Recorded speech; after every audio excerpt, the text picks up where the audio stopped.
has launched a series of deadly naval strikes in the Caribbean Sea. Caracas fears the US wants to overthrow the Nicolas Maduro government. China expels its second senior-most general and 8 other high-ranking military officials. Beijing has launched a corruption probe against them. 8 of the 9 individuals have also been removed from China's ruling Communist Party. This comes just days before the party's top leaders meet in Beijing. An army colonel is sworn in as Madagascar's new president. This comes just days after he led the military takeover that forced the former president to flee the country. Anger over chronic power cuts in the island nation had sparked protests last month, which escalated into a mass movement. And in Mongolia, lawmakers oust the country's prime minister just 4 months after he took office. He was under fire over a major shift in the country's minerals policy. Mongolia borders Russia and China and is rich in natural resources such as coal, gas and minerals.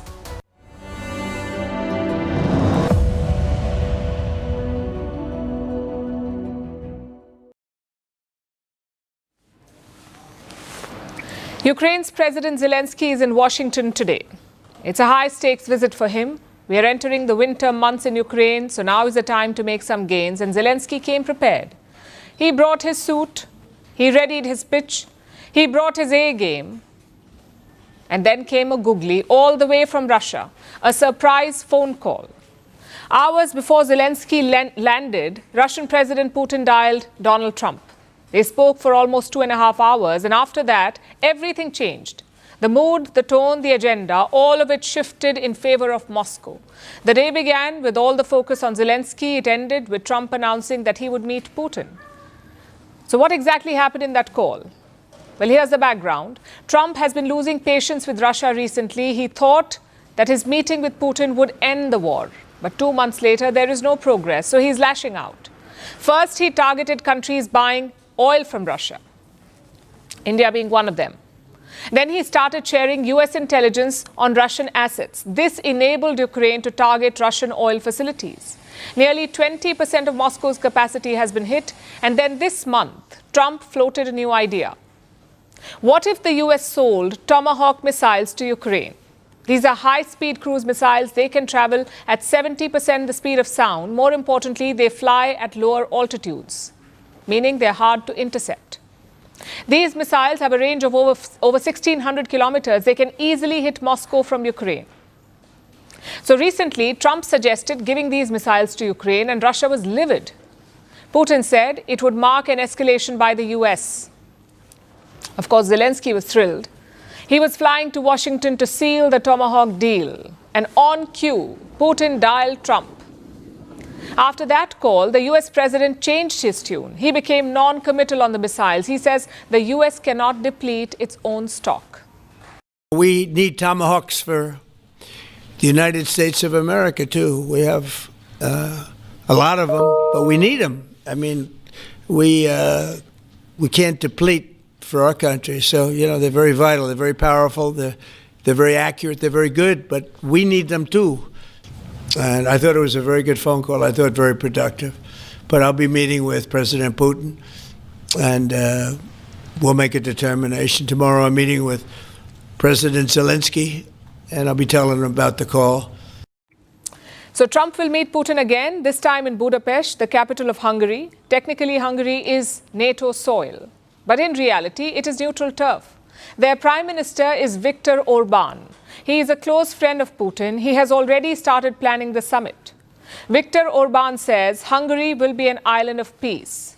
Now, symbolically, this is a big win for Putin, because Budapest is also a European Union capital. The EU has been trying to isolate Putin for years. He hasn't visited a single EU country since the war began.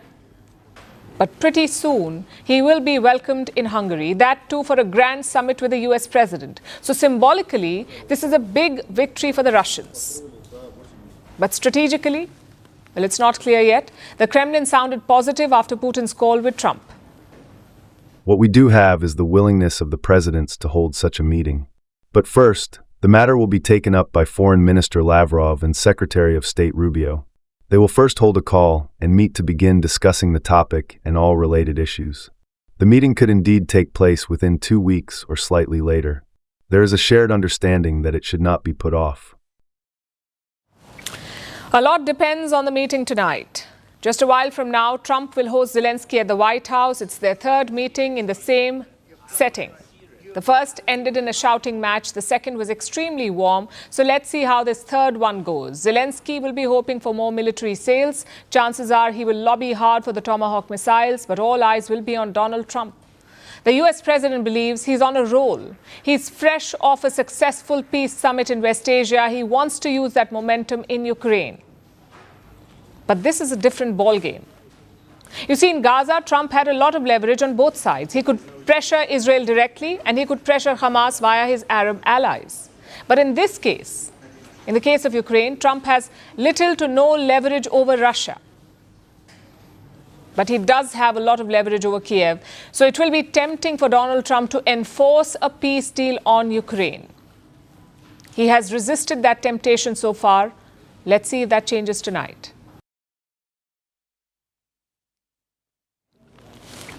Donald Trump prides himself on deal-making. He claims to have ended 8 wars, not 1, not 2, but 8 wars. His latest accolade is a ceasefire in Gaza. It is currently holding. Hostages and prisoners are being swapped, and Trump calls it the dawn of a new West Asia. But there is trouble looming. Donald Trump is threatening attacks on Hamas. Look at his Truth Social post first. This is what he says. If Hamas continues to kill people in Gaza, which was not the deal, we will have no choice but to go in and kill them. The message is blunt and very Trumpian. The US president says Hamas is killing people in Gaza and that was not part of the deal. So he's asking them to stop. And if they don't stop, the US will kill them. That's what Trump has said. So a week ago, there was talk of peace, but now Trump is threatening US firepower. So what went wrong here? To understand that, you have to look inside Gaza. The bombs may have stopped, but Hamas has launched a violent crackdown. It is targeting local gangs and militias. Hamas accuses them of looting aid and even collaborating with Israel. Several horrific videos have emerged from the Gaza Strip. They show Hamas executing men in public squares. Gazans are terrified, but Hamas says it is just restoring order and that these gangs are a threat to Gaza's stability. Stamping them out is part of rebuilding Hamas control. And at first, Trump did not seem to mind any of it. Also, they said they were going to disarm. And initially speaking, they they did take out a couple of gangs that were very bad, very, very bad gangs, and they did take them out. And they killed a number of gang members. And that didn't bother me much, to be honest with you. That's okay. He says it did not bother him much.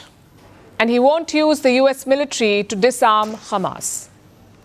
To the rest of the world that at some point the US military may more directly engage? We won't need the US military. So then why have We won't need it. Why not just you? Because we're very much involved in it. If we weren't involved, there wouldn't be peace. But within 24 hours, Trump's position has changed. He now says the Hamas purge is not part of the peace deal.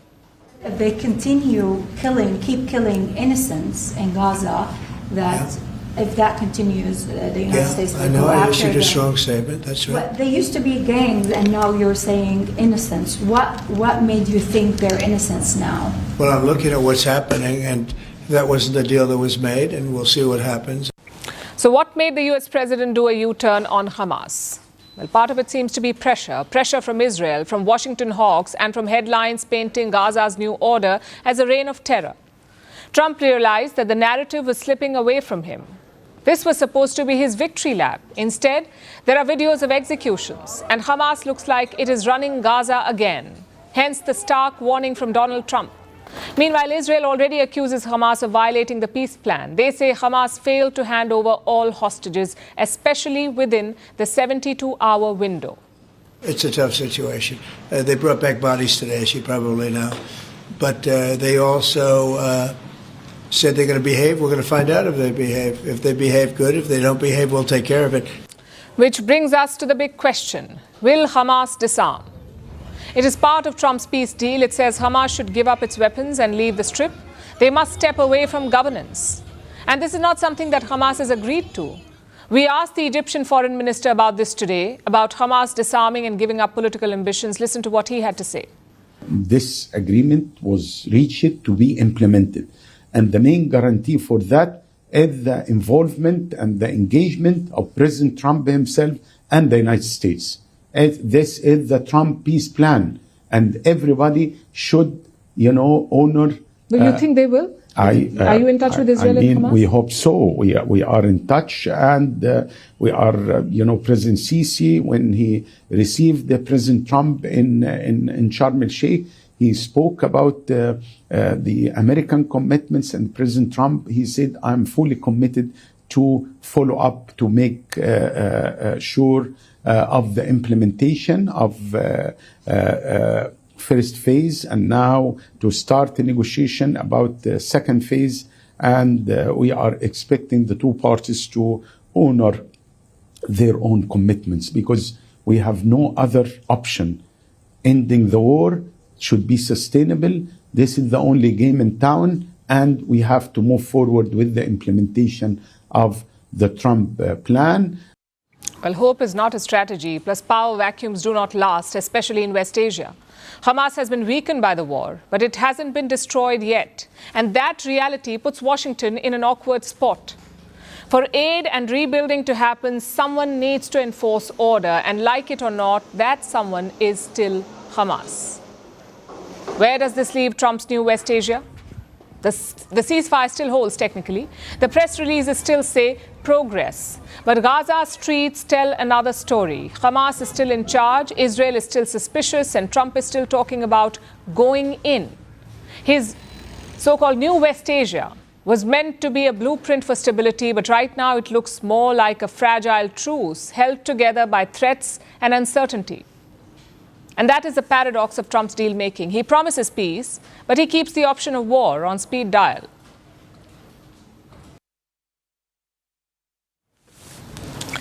From one ceasefire to another, this one is at the Afghan-Pakistan border. It was brokered just 48 hours ago, but tonight it lies in ruins. A suicide bomber drove into a convoy of Pakistani troops. 7 soldiers are dead. Pakistan has confirmed the attack. It hasn't named the Taliban yet, but the timing is hard to ignore. For the last few weeks, both sides traded fire across the Durand Line. The Durand Line is a colonial border, a border that Afghanistan never recognized. Now, they've been fighting along this border. Kabul says Pakistan hit civilian areas. Islamabad insists it targeted terrorist sanctuaries. Last week, it was Pakistan that lit the fuse. It launched airstrikes on Kabul. Over the weekend, the Taliban hit back. What followed was a bloody exchange. Pakistan said it killed over 200 Taliban fighters. The Taliban said they killed 58 Pakistani soldiers. Now, it's hard to verify either claim, but we can tell you that the situation remains tense. And amid all the smoke and shattered ceasefires, Pakistan is back to its favorite national pastime, blaming India.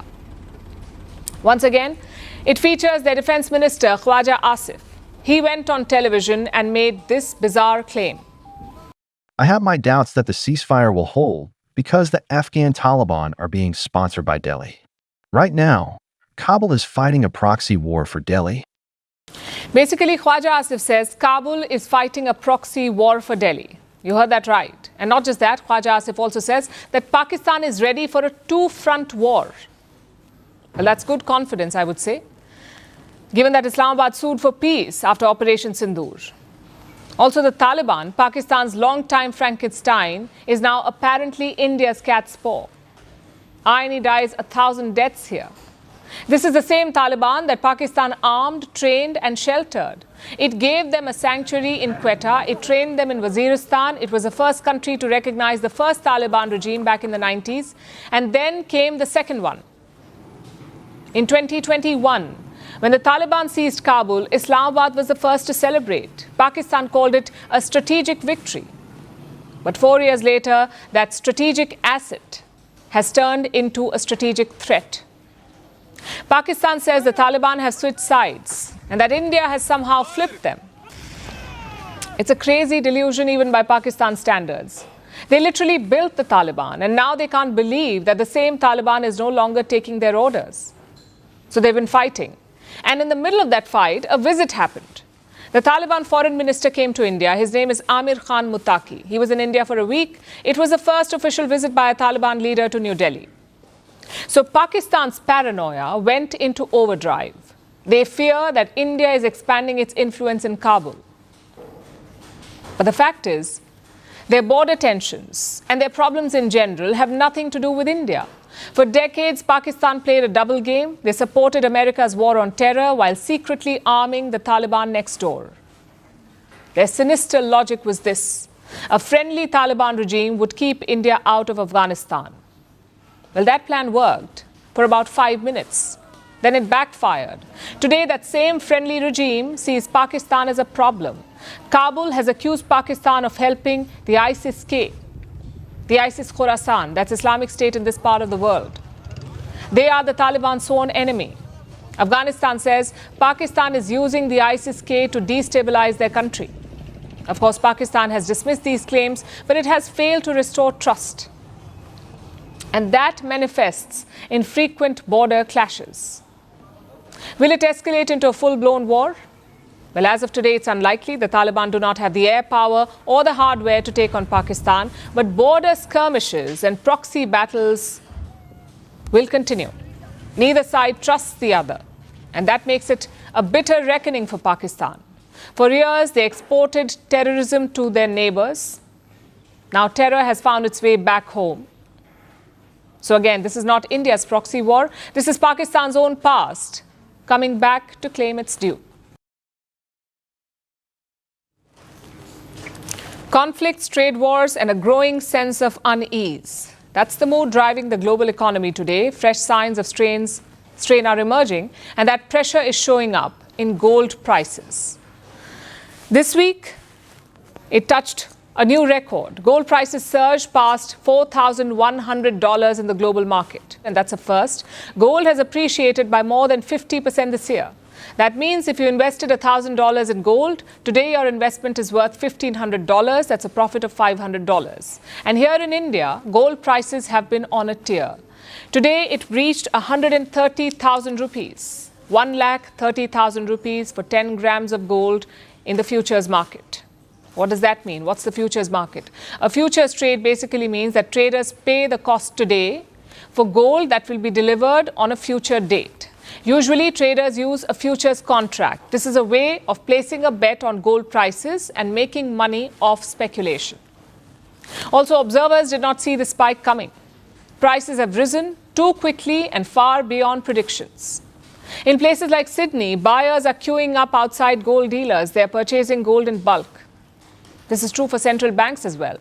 Through the year this time, central banks have bought 64 tons of gold every month. 64 tons of gold every month. In August, countries like Kazakhstan, Turkey, Bulgaria and China boosted their gold reserves. In fact, these large purchases are one of the reasons why gold prices are rising so rapidly. Even India's RBI is riding this trend. That's the Reserve Bank of India. It's India's central bank. Do you know how much gold the RBI has bought this year? In this financial year, they've added gold worth $19 billion to their reserves. And here's where this becomes even more significant, this trend. While the RBI is adding to its gold reserves, it is cutting back on US government debt. It is reducing exposure to American government bonds. Let me show you some data. Last year, the RBI held bonds worth $242 billion. These are US government bonds, $242 billion. In June this year, this investment slipped. It dropped to less than $230 billion. During the same period, the bank increased its holdings in gold. In the month of August, the RBI had 888 tons of gold, which is a record high. It makes the Reserve Bank of India the 9th biggest holder of gold among central banks. This is a clear step towards diversification, and this was confirmed by India's finance minister, that's Nirmala Sitharaman. She issued a statement last month. She said, and I'm quoting, the RBI was taking a very considered decision to diversify reserves. And this shift is revealing. You see, when risk goes up, so does demand for gold. And right now, the risks are stacking up. The US dollar is under pressure. It is headed for its worst week since July. Investors are moving away from it. They're turning to safer options like the Swiss franc, the yen, and of course, gold. Then there's trouble in regional US banks. There are growing concerns around trade. And the US economy is showing signs of weakness. Major releases of economic data are delayed because the US government has shut down. So that has blocked access to key numbers. Overall, investors have less confidence, and this is pushing them to protect their holdings. Many of them are turning to gold. So what does this mean for future prices? Should you be buying at current prices? Will gold become more expensive going forward, or will prices fall? Well, the projections are mixed. HSBC has raised the price forecast for 2025 and 2026. It expects a bullish sentiment around gold, one that will carry forward to next year. Australia's ANZ Bank has released its own projection. It expects gold prices to keep rising well into 2026 and to peak by June 2026. After that, prices may dip in the second half of the year. That is, if the larger geopolitical and economic climate improves. Remember, India marks Dhanteras tomorrow. India celebrates Dhanteras tomorrow. It marks the start of Diwali festivities, and buying gold is a common practice on this day. It is seen as a symbol and a harbinger of fortune. This year, while gold is beyond reach for most people, some may still buy it, and the festive demand may drive up prices further. But for those who are looking to make a quick buck from this rally, the advice is to hold on. Now is not the time to gamble with gold.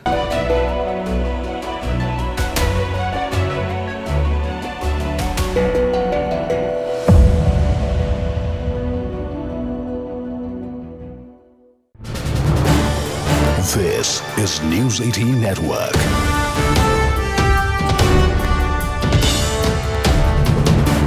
India's largest news network. Coming in from Gujarat. અને હું ગુજરાત રાજ્યના નાયબ મુખ્યમંત્રી તરીકેના મારા કર્તવ્યો શ્રદ્ધાપૂર્વક અને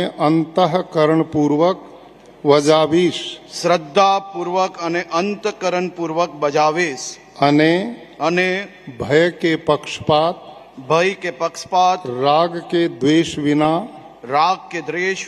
તમામ લોકો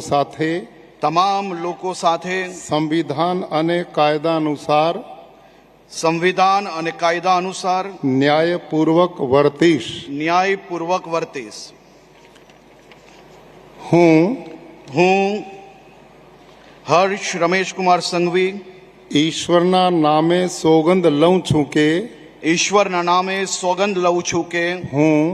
હું ગુજરાત રાજ્યના નાયબ મુખ્યમંત્રી તરીકે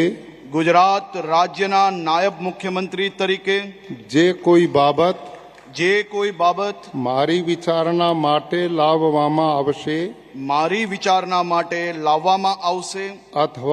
અથવા મારા જાણવામાં આવશે તેની જાણ એવા નાયબ મુખ્યમંત્રી તરીકેના મારા કર્તવ્યોના યોગ્ય પાલન માટે આવશ્યક હોય તે સિવાય પ્રત્યક્ષ કે પરોક્ષ રીતે કોઈ પણ વ્યક્તિ અથવા વ્યક્તિઓને કરીશ નહીં અથવા તેની કે તેમની આગળ તેને પ્રકટ કરીશ નહીં. ધન્યવાદ.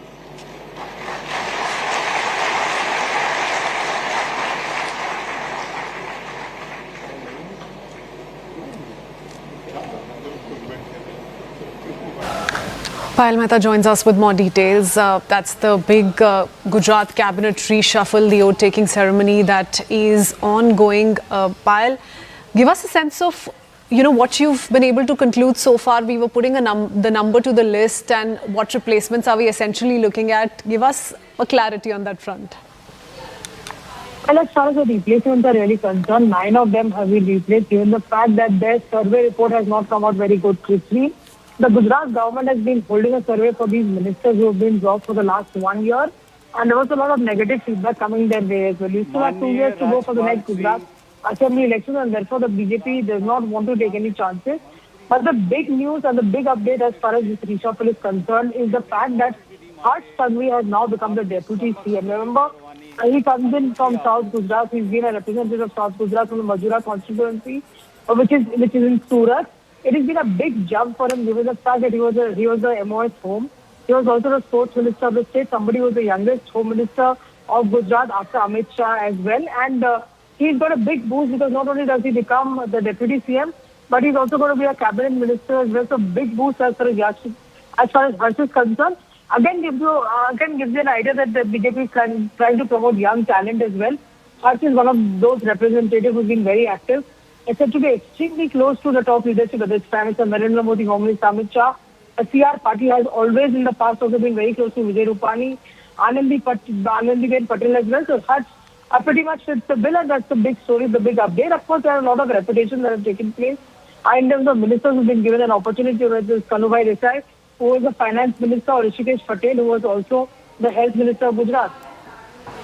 Okay, Payal, you're telling us about the 9 replacements, and of course the big elevation that's come in for Harsh Sanghvi, also the youngest home minister of Gujarat to become the deputy chief minister. Payal, tell us a little bit about the caste composition of the new cabinet. There's been a lot of talk about OBC community, Patidar community, and how all of that is going to happen, inclusion of all the caste combinations. Well, absolutely. There's been an inclusion of everyone that you can really think about, because remember the Patidars are a big force as far as Gujarat is really concerned, and therefore that holds a lot of significance. In that respect, they've been given a representation. Representation has also been given, from the other communities, especially the OBC community. Harsh Sanghvi himself is a Jain, which means minority community, has also gotten a representation as well. Region-wise also a lot of representation has come their way, given the fact that Harsh Sanghvi and Kanubhai Desai have both been brought in as well. A lot of ministers have also been brought in from the Saurashtra region, and like I've been reporting earlier, it's not been a very, very happy hunting ground as far as the BJP is concerned in the past. But you have to understand one thing, that the BJP is looking at massive mandate. They won 156 out of 181 seats, but they were able to get another 6 people to join the ranks, which clearly meant that their strength is 162 out of 181 seats right now, which clearly means that numbers are certainly not a problem. But the BJP government in the state of Gujarat, where Prime Minister Narendra Modi comes in from, where of course Union Home Minister Amit Shah comes in from, where CR Patil comes in from. CR Patil, mind you, has the record of holding the highest number of seats and giving the biggest victory to BJP. They will not leave anything to chance. So, like I said, it's not been an overnight decision. This cabinet rejig, or rather cabinet expansion has been on the cards for quite some time. It got delayed quite a bit because of the organization.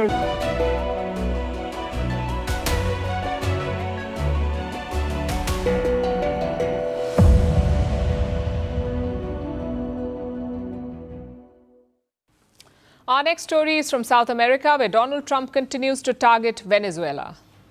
The latest is a military strike. The US carried out the strike in the Caribbean today. It hit a suspected drug boat near Venezuela's coast. This is the 6th such strike since September, and the 2nd this week. What began as a counter-narcotics operation is now spiraling into a bigger clash. The White House says it is taking on narco-terrorists. Venezuela says the US strikes are illegal. In fact, it has taken the matter to the United Nations now. Our next report has more. Tensions between US and Venezuela are at their peak. What began as a war on drug traffickers has now turned into one of the most dangerous flashpoints in Latin America.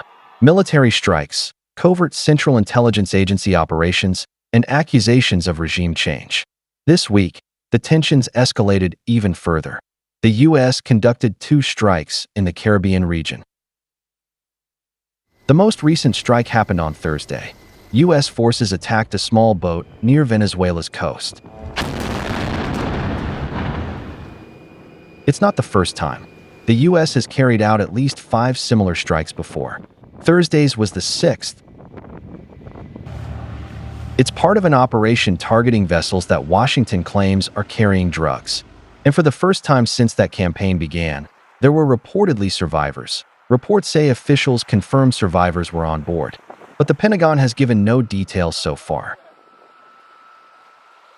This followed another deadly strike on Tuesday. At least 27 people have been killed since the operations began in September. Until now, every targeted vessel was destroyed completely, leaving no one alive. Washington calls the campaign necessary. President Donald Trump says it targets narco-terrorists. He accuses Venezuela of fueling drug flows to the U.S. and claims Caracas has released its prisoners into America, but no evidence has been made public to support those claims. In a major escalation, Trump has now confirmed he authorized the CIA. For what? To conduct covert operations inside Venezuela. He is also considering land operations. The White House says the goal is to break up drug cartels. The aim is also to weaken President Nicolas Maduro's government. I think President Trump believes that Nicolas Maduro is an illegitimate president leading an illegitimate regime that has been trafficking drugs to the United States of America for far too long, and we're not going to tolerate it. The U.S. military buildup is also expanding in the Caribbean. At least 8 warships are now patrolling the region. A nuclear-powered submarine has been deployed too. Fighter jets and thousands of troops are stationed there as well. But criticism is mounting in Washington. Lawmakers say they were never asked to authorize this campaign, and many admit they know little about it.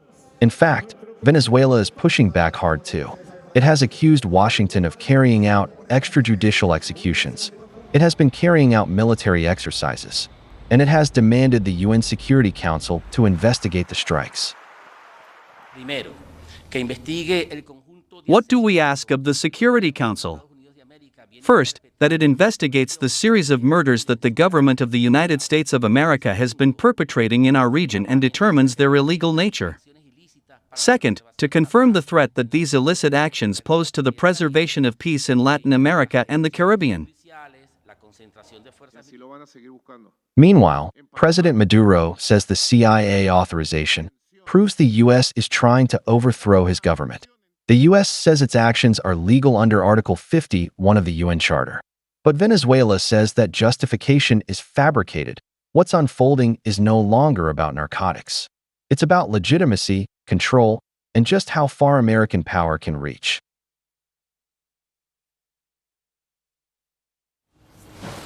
It was a big day in Bangladesh. Interim ruler Mohammad Yunus presided over a crucial signing. Signing a what? Bangladesh's new July Charter. Think of it as a quasi-constitution. It details the powers of elected officials. It lists out the country's guiding principles. It also mandates reforms and policies. The only problem? It's a handshake agreement. This document was not drafted by elected officials. It was not deliberated on by a constituent assembly, and the drawbacks are evident. This new charter conveniently ignores a lot of Bangladeshi history that created and shaped this country. Simply put, it's a revisionist document. Just look at who was consulted. Yunus chaired the committee that drafted this charter. They consulted 33 political parties. I know that sounds like a lot, 33 parties, but do remember 28 registered political parties were also kept out. And these are not just parties linked to Sheikh Hasina. Many of them were independent parties. Yet Yunus kept them out. Several parties also boycotted the signing today. They say the charter does not reflect the national consensus. Just look at the numbers. 84 reform pledges are part of the charter. Only 1/3 were agreed to by all parties. The remaining have notes of dissent. And if you look at the fine print, it's clear why. The charter completely excludes the 1990 uprising. This was a mass protest against the dictatorship of H.M. Irshad. Parties across the country took part in it. Sheikh Hasina played a key role in organizing young protesters, and eventually they succeeded. The dictatorship gave way to multi-party democracy in Bangladesh. That uprising finds no mention in this charter. It talks about the partition of British India in 1947. It mentions the language movement of the 1950s. It details the liberation story of the 1970s, but no mention of the 1990s uprising. Even in the liberation story, some aspects are missing. In March 26, 1971, Bangladesh issued its Declaration of Independence. It was broadcast by Awami League officials on behalf of Sheikh Mujibur Rahman. That declaration is not part of the charter. Same with the Proclamation of Independence. This was issued on April 10, 1971. That too in the middle of Pakistan's genocide. It formed the basis of a future government in Dhaka, again excluded from the charter. The leftist parties in Bangladesh also have another complaint. They say that the country's founding principles have been ignored, like secularism, democracy and socialism. And this complaint emerged earlier this year as well. The committee had dropped the word secularism from the charter. Instead, they inserted the word pluralism. Apparently, that's how you protect religious minorities, by scrapping secularism from your charter. Now, all these controversial moves raise a larger question. What is the legality of this charter? Is this the new rule book of Bangladesh? Again, no one knows. The country's constitution has not been scrapped. So this is basically an extra rule book, a rule book that cannot even be challenged.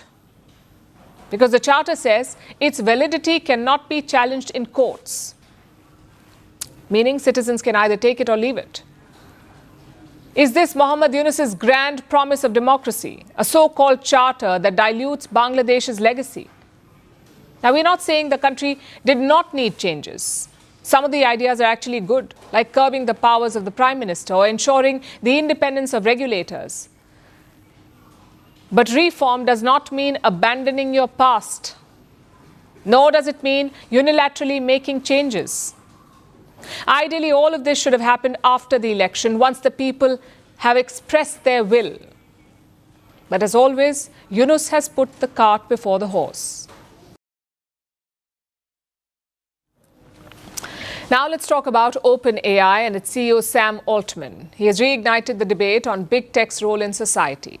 Sam Altman says, and I'm quoting, "They are not the elected moral police of the world."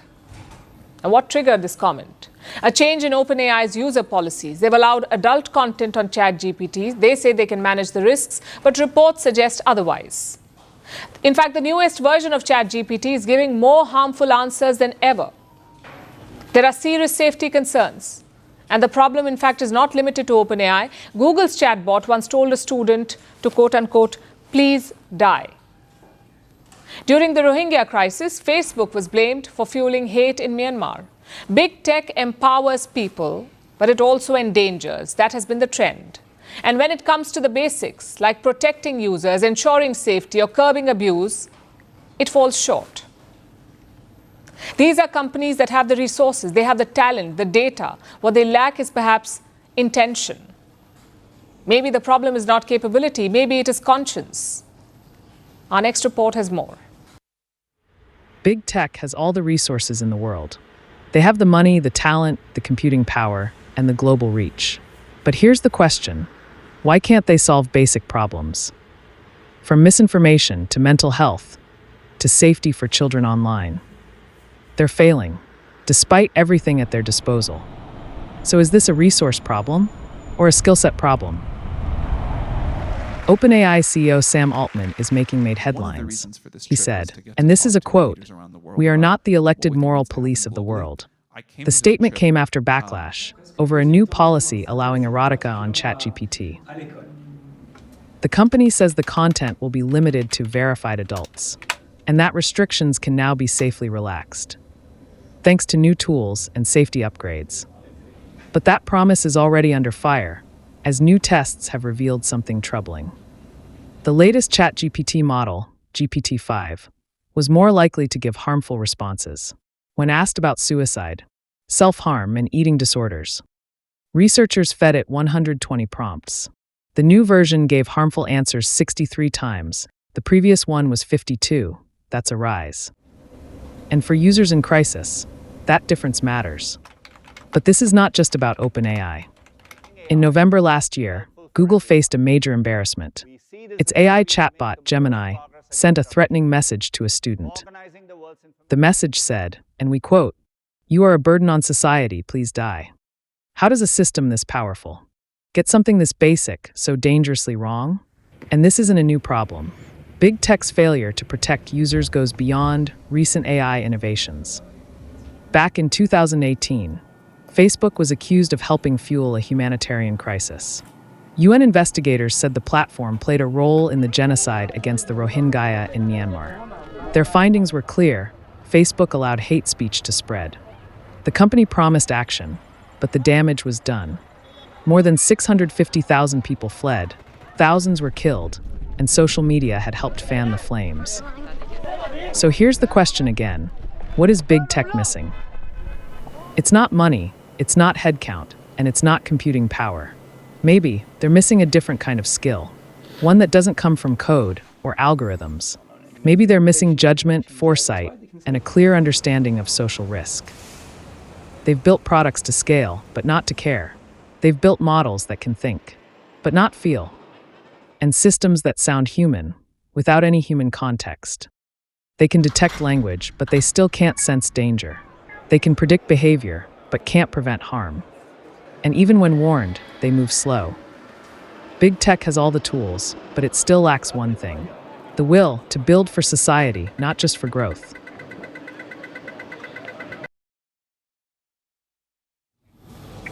The world is drowning in debt, and the bill is rising faster than ever. Every year, many governments spend more than they earn, and to fill that gap between earning and spending, they borrow money.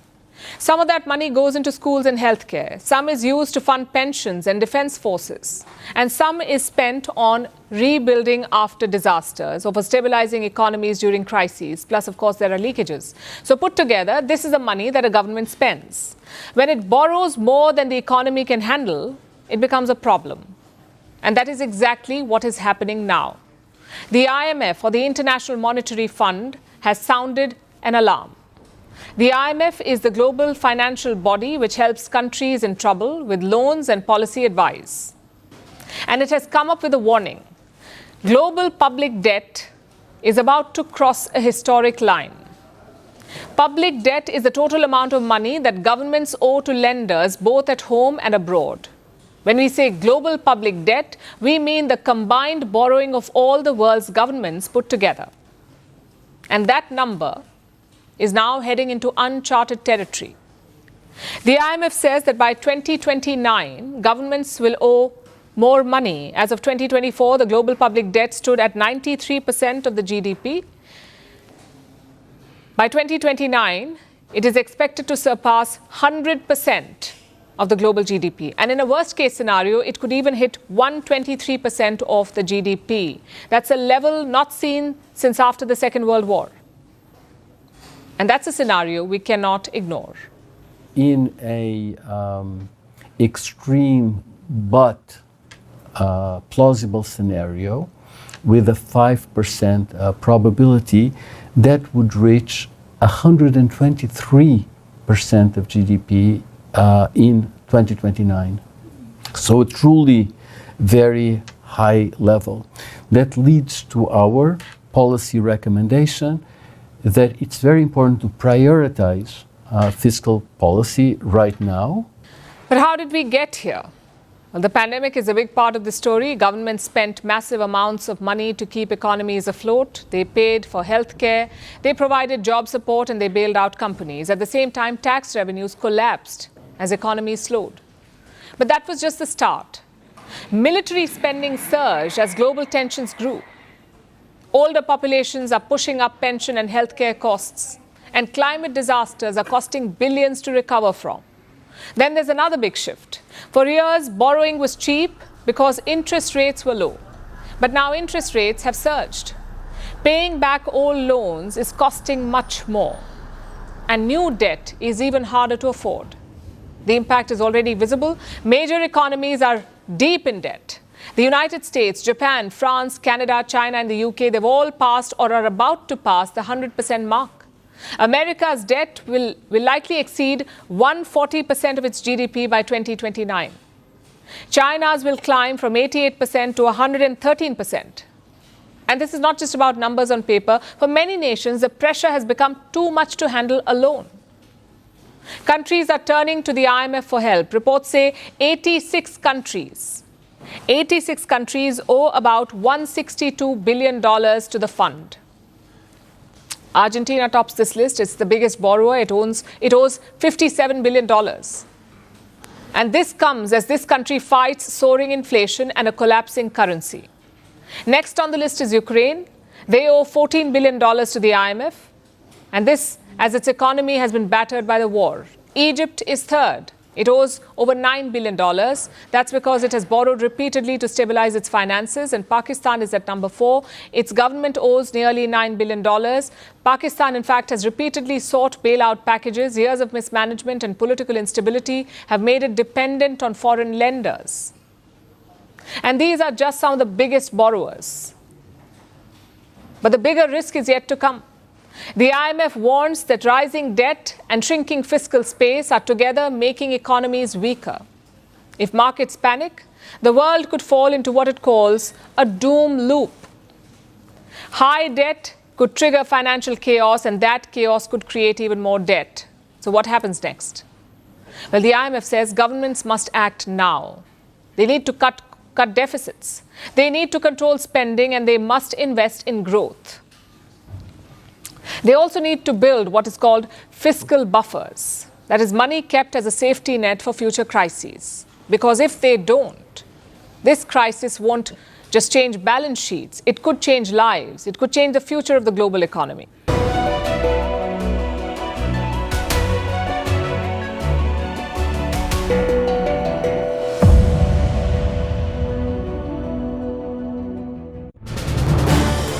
This is News 18 Network.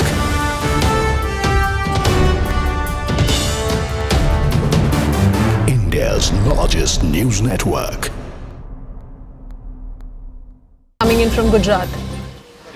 અને હું ગુજરાત રાજ્યના નાયબ મુખ્યમંત્રી તરીકેના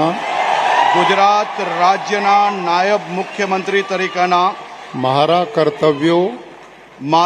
કર્તવ્યો શ્રદ્ધાપૂર્વક અને અંતઃકરણપૂર્વક બજાવીશ અને ભય કે પક્ષપાત રાગ કે દ્વેષ વિના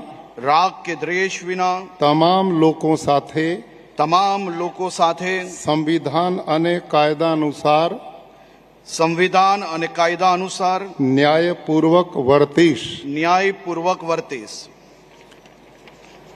હું હર્ષ રમેશ કુમાર સંઘવી ઈશ્વરના નામે સોગંદ લઉં છું કે હું ગુજરાત રાજ્યના નાયબ મુખ્યમંત્રી તરીકે જે કોઈ બાબત મારી વિચારણા માટે લાવવામાં આવશે અથવા મારા જાણવામાં આવશે તેની જાણ એવા નાયબ મુખ્યમંત્રી તરીકેના મારા કર્તવ્યોના યોગ્ય પાલન માટે આવશ્યક હોય તે સિવાય પ્રત્યક્ષ કે પરોક્ષ રીતે કોઈ પણ વ્યક્તિ અથવા વ્યક્તિઓને કરીશ નહીં અથવા તેની કે તેમની આગળ તેને પ્રગટ કરીશ નહીં. ધન્યવાદ.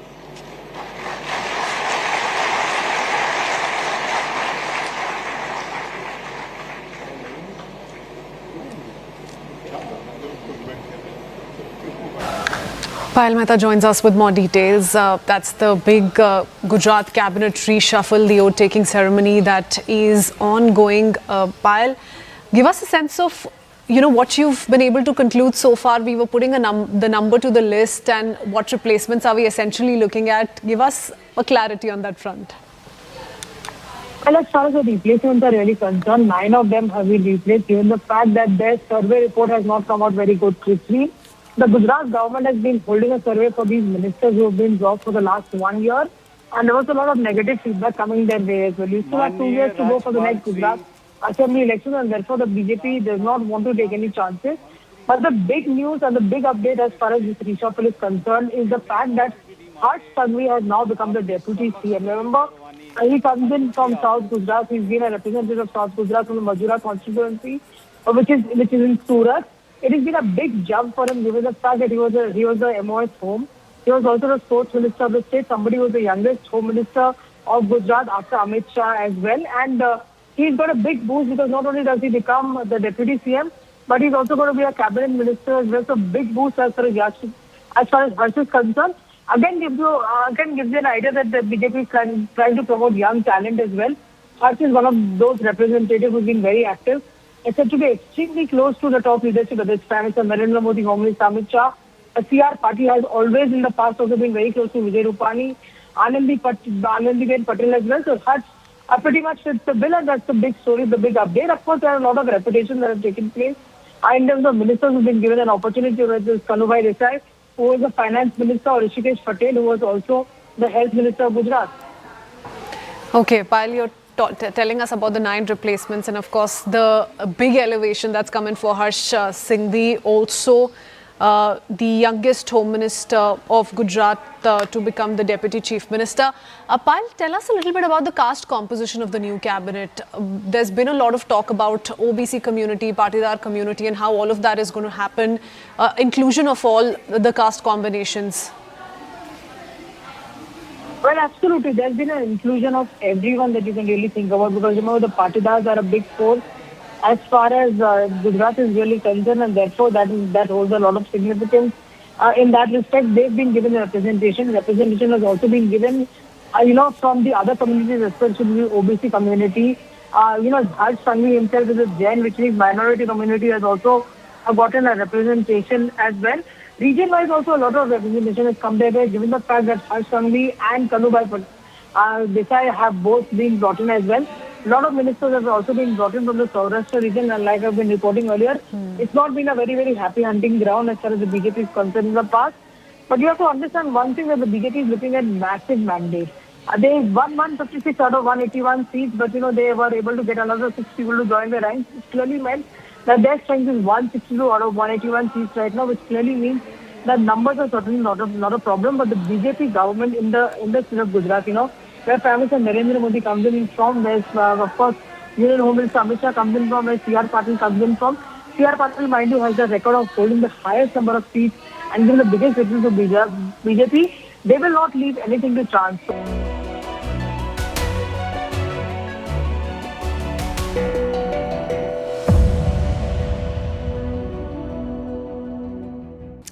Diwali also means one more thing. It is Son Papdi season. Our Indian audience needs no introduction to this sweet, but for everyone else, listen closely. Son Papdi is a flaky golden sweet. It's not just any part of Diwali.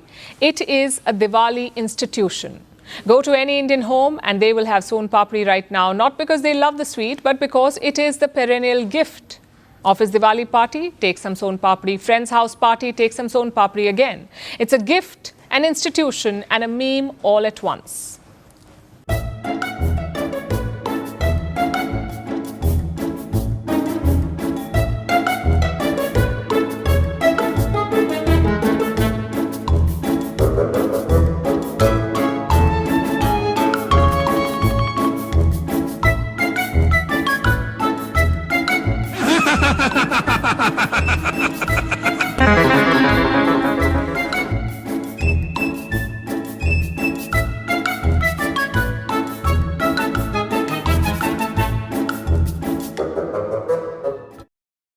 And now it's time for Vantage Shots, images that tell the story. Thousands of mourners attend the state funeral for Kenyan opposition leader Raila Odinga. Lava flows as Hawaii's volcano erupts again, and a rhino celebrates its 4th birthday with a Pokemon party at a US zoo. Finally, we are taking you back in history. On this day in 1973, oil cartel OPEC announced an embargo on oil exports. It cut exports to the US and other countries that were giving military aid to Israel during the Yom Kippur War.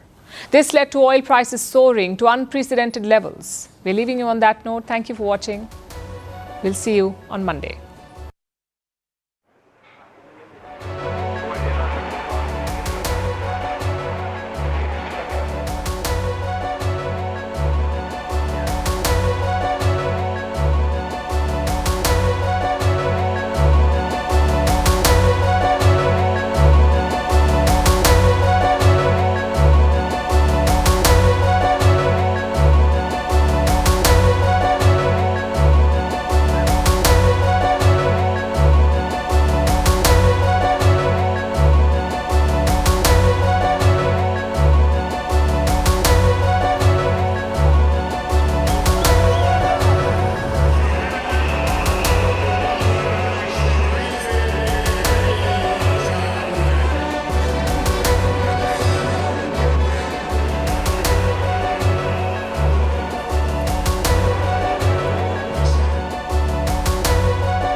This is News 18 Network.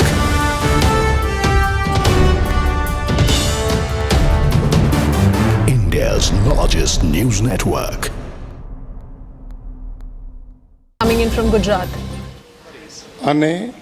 અને હું ગુજરાત રાજ્યના નાયબ મુખ્યમંત્રી તરીકેના મારા કર્તવ્યો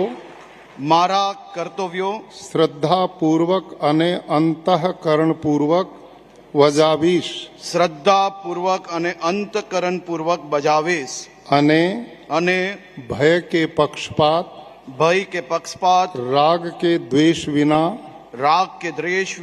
તમામ લોકો સાથે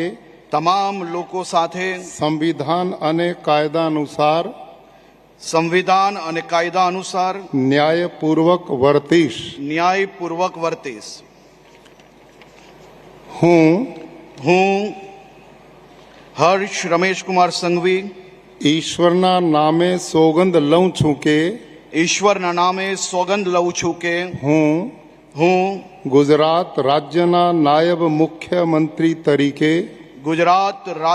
નાયબ મુખ્યમંત્રી તરીકે જે કોઈ બાબત મારી વિચારણા માટે લાવવામાં આવશે અથવા મારા જાણવામાં આવશે તેની જાણ એવા નાયબ મુખ્યમંત્રી તરીકે